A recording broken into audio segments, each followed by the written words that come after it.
जीवन कच्ची मिट्टी हर सांचे में वो ढलती है।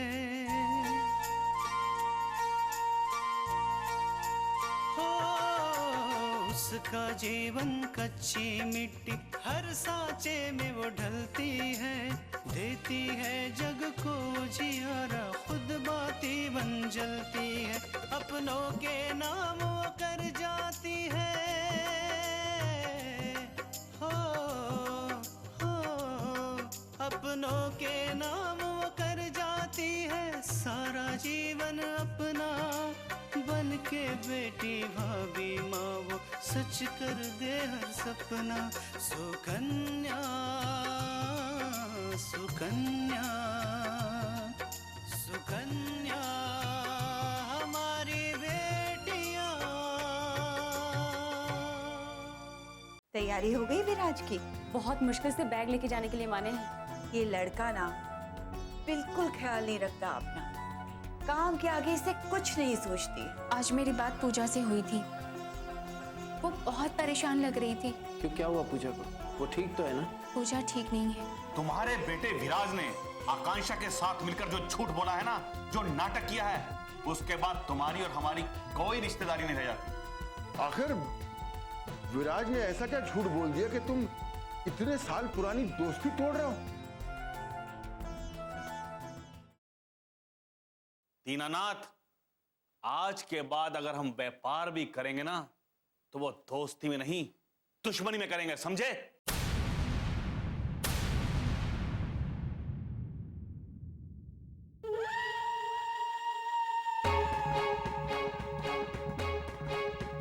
राम स्वरूप, तुम्हारे बेटे ने हमारे घर की इज्जत पर उंगली उठाई है, इसलिए हम भी तुम्हारे साथ कभी काम नहीं करेंगे।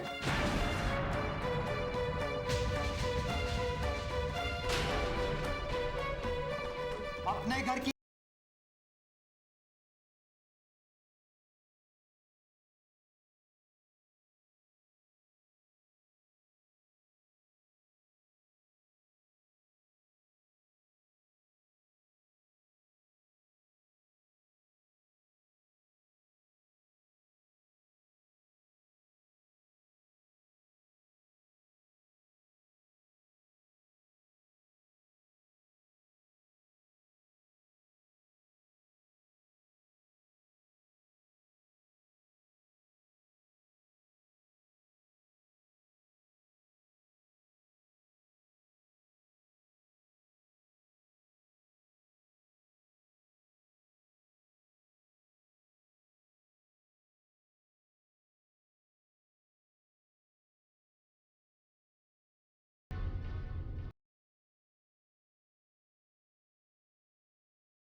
अनिल पे हाथ उठाने की क्या जरूरत थी?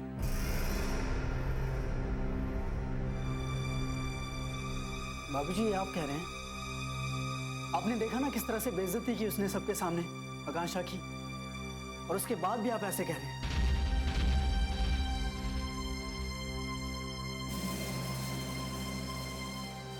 विराज, अनिल अपनी शादी टूटने की जिम्मेदारी तुम पर डालने आया था।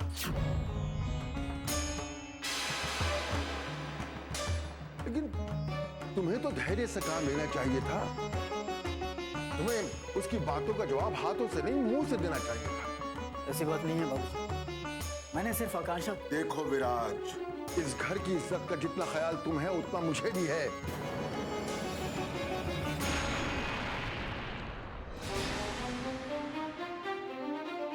भले ही हम में आपस में कुछ भी हो, लेकिन दुनिया वालों की नजरों में हम एक हैं। हम भी तो उससे बात कर रहे थे, लेकिन हमने तो उस पर हाथ नहीं उठाया। हमारी समझ में नहीं आ रहा कि हम क्या करें। कल टेंडर भरने की आखिरी तारीख है और हम कितनी भी कोशिश कर लें, विशाल कल तक वापस नहीं आ सकता।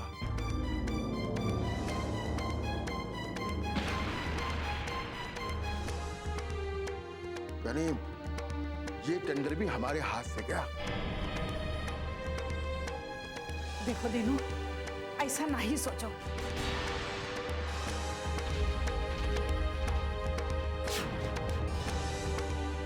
कौनो ना कौनो रास्ता तो हो ही ना कि जिसे तुम ये पर्चा भर सको। नहीं अम्मा, और कोई रास्ता नहीं है।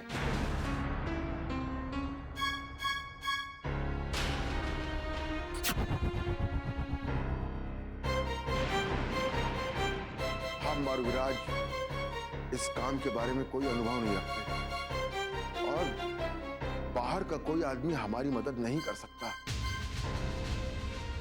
हम बहुत बड़ी मुसीबत में फंस गए हैं। आकांक्षा, तुम हमारे साथ आओ, हमें तुमसे काम है। देखो विराज, अभी तुम बाहर नहीं जा सकते। हमें इस समस्या का कोई ना कोई हल निकालना ही होगा। बाबूजी, इस वक्त मेरा दिमाग काम नहीं कर रहा है, मैं आता हूं।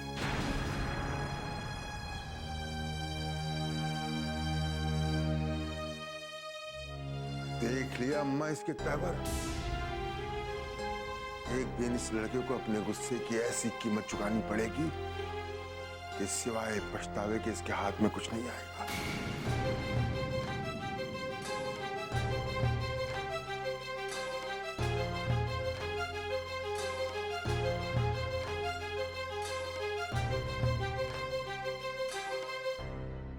हाँ माँ जी, कहिए आप क्या कह रही थी?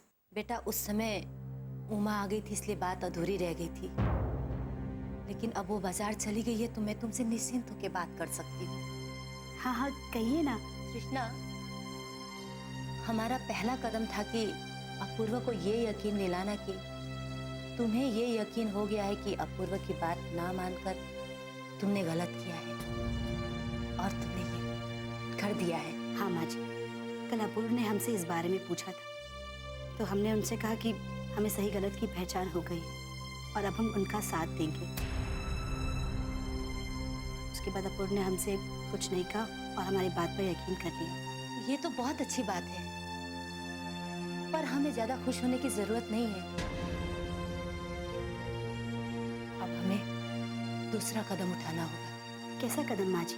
अब तुम्हें अपूर्व को ये यकीन दिलाना होगा कि सिर्फ और सिर्फ तुम अपूर्व की खुशियां, उसकी इज्जत, उसके मान सम्मान की परवाह करती हो और इसके लिए तुम्हें सब कुछ करना होगा।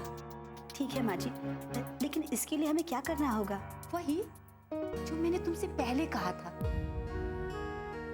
तुम्हें अपूर्व के सामने मुझसे बेरुखी से पेश आना होगा और तुम्हें सबके सामने ये दिखाना होगा कि अपूर्व के सिवा तुम्हें किसी की परवाह नहीं है।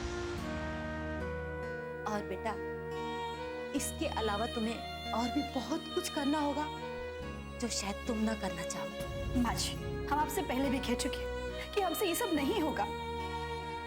तृष्णा, होगा, तुमसे होगा। और देखो, अपूर्व को वापस पाना है और बिंदिया को उसकी जिंदगी से निकालना है तो ये सब करना होगा। सुकन्या हमारी बेटियां,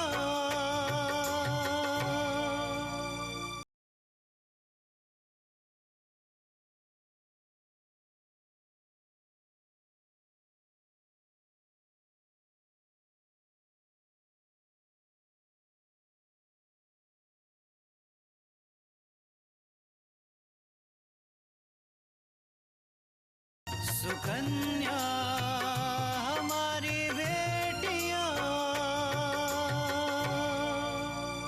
अपूर्व को वापस पाना है और बिंदिया को उसकी जिंदगी से निकालना है तो ये सब करना होगा। मैं मानती हूँ तृष्णा कि तुमसे ये नहीं होगा, पर बेटा, मुझे मेरा बेटा वापस चाहिए। मुझे मेरा अपूर्व वापस चाहिए। माँ जी, प्लीज अब हमारे हाथ मत जोड़िए। तृष्णा, मुझे यकीन है कि अगर विद्या अपूर्व के जीवन में नहीं होती ना, अब तक तो तुम अपूर्व के दिल से मेरे लिए नफरत निकाल चुकी होती, उसकी मेरे बीच की दूरियां कम कर चुकी होती। लेकिन विद्या ने ऐसा होने नहीं दिया।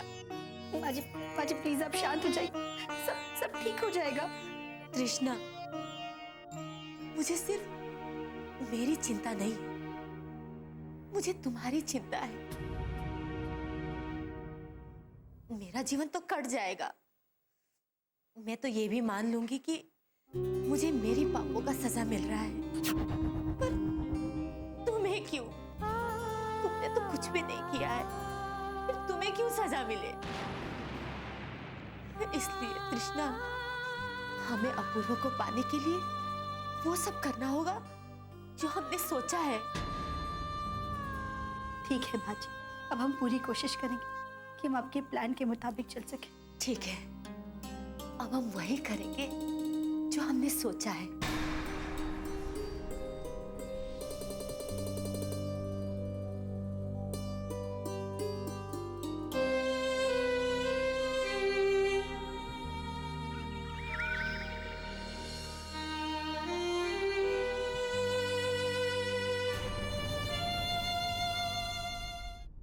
ऐसा कभी सुना है तुमने कि जब लड़की की शादी टूट जाए तब दूसरा लड़का उससे उसी वक्त शादी करे?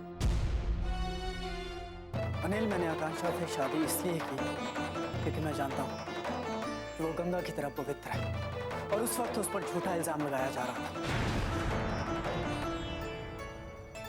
तुम आकांक्षा से शादी करना चाहते थे, इसीलिए जानबूझकर तुम मेरी शादी में आए, वरना? अनिल, तू जानता है इस बात को अच्छी तरह से। मुझे तेरी शादी से पहले कभी भी पता नहीं था कि तेरी शादी जिस लड़की से हो रही है उसका नाम आकांक्षा है।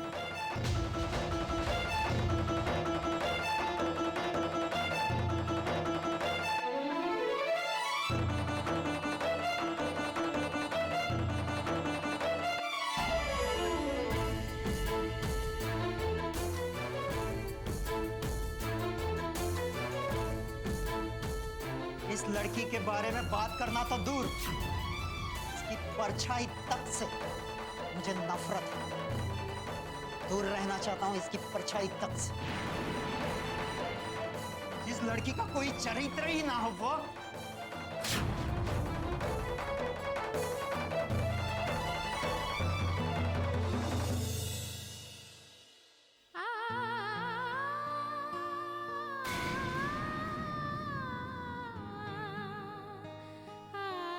हद कर दिया बाबूजी ने। क्या हुआ विराज, इतने गुस्से में क्यों हो? बाबूजी ने कुछ कहा क्या तुमसे? सब कुछ कह दिया उन्होंने, अब कुछ और बचा नहीं है कहने के लिए उनके पास। तुम इतने परेशान क्यों हो? ऐसा क्या कह दिया बाबूजी ने? आयशा, उन्होंने बात ही कुछ ऐसी की है। उन्हें लगता है कि मैं फालतू में गुस्सा करता हूँ, फालतू में मारपीट करता हूँ लोगों से। आकांक्षा, आज उन्हें ये सब दिख रहा है, लेकिन मैंने ये सब शुरू किसके लिए किया? बाबूजी के लिए। सही हो या गलत, मैंने उनके सारे काम किए, तब उन्हें कुछ गलत नहीं लगा, लेकिन आज उन्हें मेरे अंदर कमियां नजर आ रही है। विराज, देखिए आप शांत हो जाइए। जिस तरह आपको गुस्सा आता है उसी तरह बाबूजी को भी गुस्सा आता है। अब इसमें इतना परेशान होने वाली कौन सी बात है? आकांक्षा, अगर अनिल मुझे कहीं मिल गया ना तो उसका तो गला दबा दूंगा मैं। अरे उसकी हिम्मत कैसे हुई तुम्हारे बारे में इस तरह से बात करने की? विराज, अनिल के कहने से क्या होता है और असलियत क्या है ये हम अच्छी तरह से जानते हैं। उसे पता है कि उसने जो किया है वो गलत है, इसी की वजह से वो बौखलाया हुआ है। आकांक्षा, मैं सच कह रहा हूँ, अगर अनिल कहीं मेरे सामने आ गया ना तो पता नहीं उसका मैं क्या हाल करूंगा। उसे पता नहीं है कि उसका पाला किसके साथ पड़ा है। विराज, बस यही आपकी प्रॉब्लम है कि आपको हर बात में मारपीट ही नजर आती है। अरे मारपीट किए बिना भी तो आप बता सकते हैं ना कि उसका पाला किससे पड़ा है। वो कैसे? आप तो समझे नहीं। देख, अगर आप अनिल को सबक सिखाना चाहते हैं तो हमें वो टेंडर हासिल करना ही होगा। सुकन्या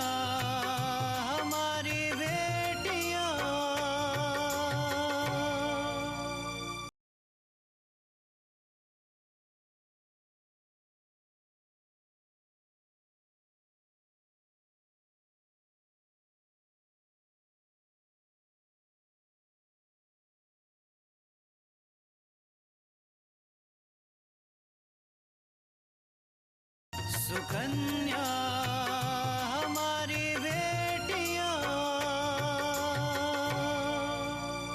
अगर आप अनिल को सबक सिखाना चाहते हैं तो हमें वो टेंडर हासिल करना ही होगा, और मैं चाहती हूँ कि आप टेंडर हासिल करके उसे ये सबक सिखाएं। आकांक्षा, तुम चाहती हो कि मैं ये काम करूं? हाँ मीरा, मैं चाहती हूँ कि हम ये टेंडर हासिल करें। मुझे इस बात का बुरा नहीं लगा कि अनिल ने मेरे बारे में बुरा भला कहा, मेरा अपमान किया। मुझे सिर्फ इस बात का बुरा लगा है कि उसने बाबूजी का भी अपमान किया है, और उसके साथ साथ इस घर का भी। अगर उन्हें हमारे साथ काम नहीं करना था तो वो हमें पहले बता सकते थे ना, लेकिन नहीं, उन्होंने जानबूझकर एक दिन पहले हमें ये बताया ताकि हमारे पास कुछ करने का टाइम ही ना हो, और हमें किसी ना किसी तरह उस टेंडर को हासिल करना ही होगा। और मैं चाहती हूँ कि आप ये टेंडर हासिल करें, क्योंकि ये काम कानूनी रूप से भी सही है, और सही काम करने के लिए मैं आपको कभी मना नहीं करूंगी।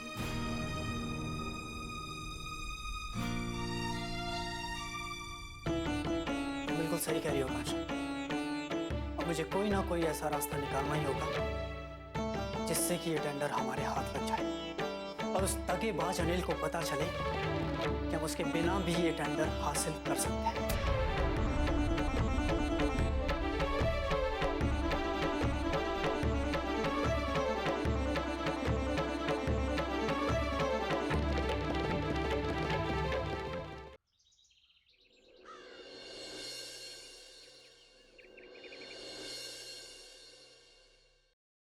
कृष्णा, कृष्णा बाहर आओ। कृष्णा, क्या हुआ अपूर्व? कृष्णा, मुझे एक बात बताओ। मुझे समझ में नहीं आ रहा है कि एक तरफ तुम मुझे संभाल रही हो, मेरा ध्यान रख रही हो, मेरा मान सम्मान कर रही हो, और दूसरी तरफ मेरी बहन पूजा को दुख पहुंचा रही हो। ऐसा क्यों कर रही हो तुम? हमने पूजा का दिल दुखाया, लेकिन कैसे?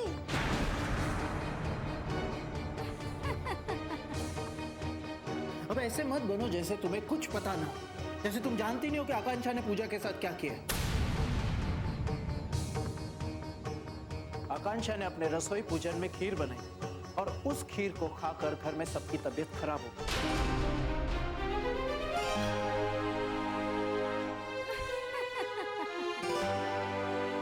जब आकांक्षा से पूछा गया तो उसने कहा कि पूजा ने खीर में कुछ मिला दिया था, इसके कारण घर वालों की तबीयत खराब हुई। और जानते हो उसके बाद क्या हुआ? उसके बाद पूजा को बहुत कुछ सुनना पड़ा, जबकि उसने कुछ किया नहीं। उसकी बेइज्जत क्यों? क्योंकि आकांक्षा मुझसे बदला लेना चाहती। और आज अगर ये बात पूजा ने बिंदिया को फोन करके नहीं बताई होती तो मुझे उसके दर्द के बारे में कभी पता नहीं चलता।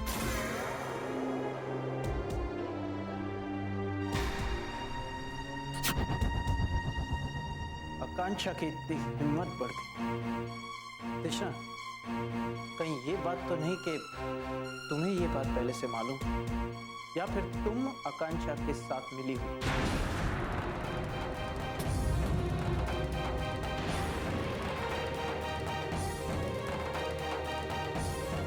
सुकन्या हमारी बेटियां।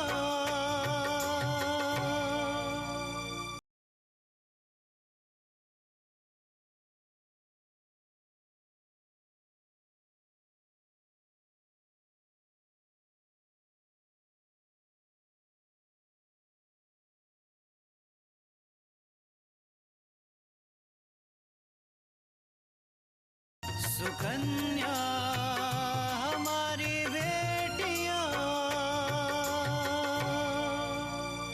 तुम्हें ये बात पहले से मालूम, या फिर तुम आकांक्षा के साथ मिली हो?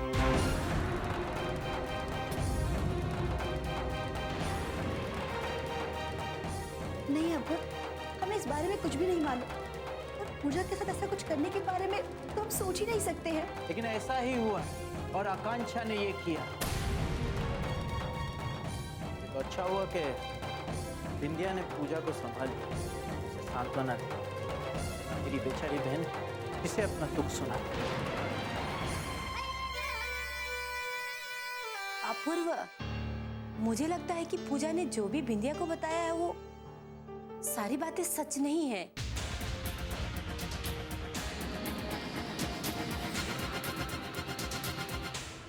मैं आकांक्षा को अच्छी तरह से जानती हूँ, वो वैसा कर ही नहीं सकती है।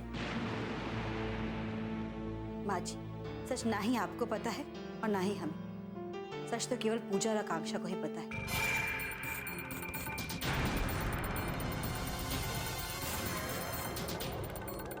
और अगर पूजा ने फोन करके ऐसा बताया है तो जरूर ऐसा ही हुआ होगा। हमें लगता है कि आकांक्षा ने उसे परेशान किया होगा। और वैसे भी इंसान का स्वभाव बदलते हुए वक्त नहीं लगता है। हमें लगता है कि जिस आकांक्षा को हम जानते थे वो शादी करने के बाद बड़े घर में जाकर बदल गई होगी।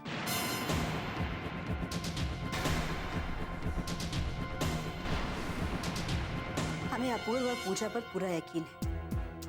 हमें लगता है कि आकांक्षा ने पूजा के खिलाफ साजिश की होगी। तुम्हारे मनाने से क्या होता है? आकांक्षा को तो अपनी गलती का एहसास नहीं है ना। उसे तो ये पता नहीं ना कि तुम असलियत जान गई हो। आज हम आकांक्षा की गलतफहमी दूर कर देंगे। हम उसे बता देंगे कि हम सिर्फ उसकी बहन ही नहीं बल्कि पूजा की भाभी भी है।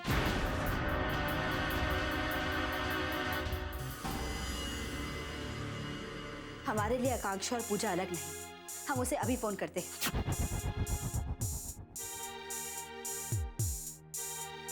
एक मिनट, स्पीकर फोन पे बात करो, हम सभी सुनेंगे। हेलो, आकांक्षा, हमें तुमसे कुछ बात करनी है। ये सब बातें छोड़िए दीदी, पहले ये बताइए इतने दिनों तक मुझे फोन क्यों नहीं किया? हम ठीक है, लेकिन हमें लगता है किसी को हमारी खुशियां बर्दाश्त नहीं हो रही है।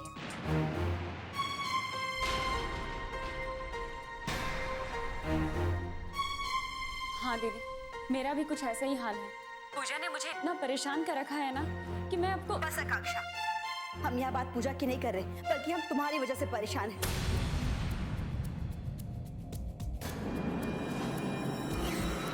तुम पूजा की शिकायत कर रही थी, लेकिन हमें लगता है गलती पूजा की नहीं तुम्हारी है। कैसे गलती दीदी? और आप इतने अपसेट क्यों हैं? तुम्हारे रसोई पूजन में तुमने पहले तो खीर बनाई, उसके बाद अपने आप ही मिलावट की और उसके बाद तुमने सारा दोष पूजा पर डाल दिया। क्यों? नहीं दीदी, ऐसी कोई बात नहीं है। बस आकांक्षा, हमें तुम्हारी कोई बात नहीं सुननी। तुम हमारी बात ध्यान से सुनो। चाहे कुछ भी हो जाए, लेकिन पूजा इतनी गिरी हुई हरकत नहीं कर सकती। अब तो लगता है कि तुम खुद ही बदल गई हो।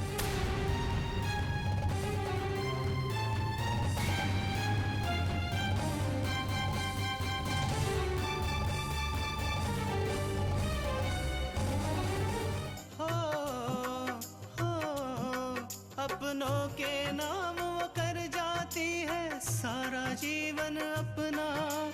बन के बेटी भाभी माँ वो सच कर दे हर सपना। सुकन्या सुकन्या सुकन्या